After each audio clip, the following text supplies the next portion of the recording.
Now I want to touch on the frequently asked questions at the back of the book. What's one of the most frequently asked questions that you've received? When will we be load shed again? That one, which isn't actually mentioned in the book. I mean, that's a completely impossible to answer actually. At the Eskom's, and by the way, just on a positive note, I do think the appointment of Brian Molefe as Eskom CEO, permanent appointment, which hadn't been done by the time I wrote the book, is a good step in the right direction. Mr. Molefe, I think, is an excellent CEO. I hope he sticks around. I hope he surrounds himself with the most clever people when it comes to every form of technology, and that he listens to them.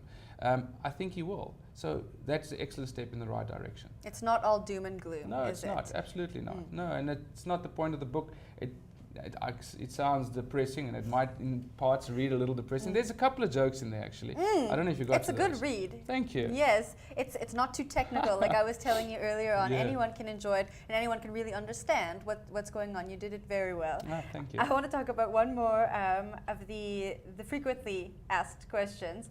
Now, what would it cost to get off the grid? Do people ask you that often? Yeah, people do ask that. I mean, again, is it a viable option? It is a viable. It is a viable option, I think. But and then it comes with its own challenges on various aspects. One is it's a challenge for municipalities. It really is. Imagine everybody goes off the grid. So municipalities across the country are so reliant on electricity tariffs to make their books balance. So if everybody goes off the grid, where are municipalities going to get money from to cross-subsidize services to other parts of the town, or even the poorest of the people who aren't off the grid? That's going to be a massive challenge going forward. I'm very concerned about that. And then, you know, it differs from person to person. How the size of your house, what your needs are. So you don't necessarily need to go completely off the grid. So it's actually a very tough one to answer, because it differs from person to person. I want to talk about some of these worst case scenarios. I just thought it wasn't all doom and gloom, and I took you to the worst case scenarios. That chapter is quite scary, and the one before it, which title I think I must have been very tired that evening, The Death of the Future. Yes. Isn't that a joyous, very cheerful joyous, chapter? It just speaks to the NDP, by the way. So worst case scenarios, we have blackout, the distribution network, price hikes, and then threat to human life. I think there's one more in here, municipal sustainability. Do you think we'll get to these worst case scenarios? I think we've already seen some of them happen. We have seen people die, and it's been alleged strongly that it was due to some generators at hospitals failing. So some of those we've seen to some extent.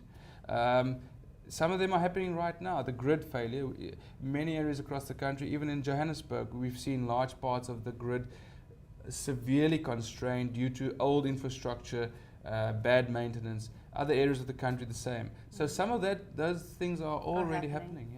Now, what do you hope people take away from this book? I hope people start talking about issues, start asking questions. I hope that government understands the issues, and that questions get asked to government, and people start tweeting and saying, hey, why are we building a lot less than we need? How are we going to grow the economy? What's Eskom not telling us? How much maintenance is Eskom doing today? How much have they done today? What is the demand projection for today? Do we have the capacity to meet it? How are we going to grow jobs? That's the kind of questions I'm trying to raise. But it seems that we just happy not to be load shed.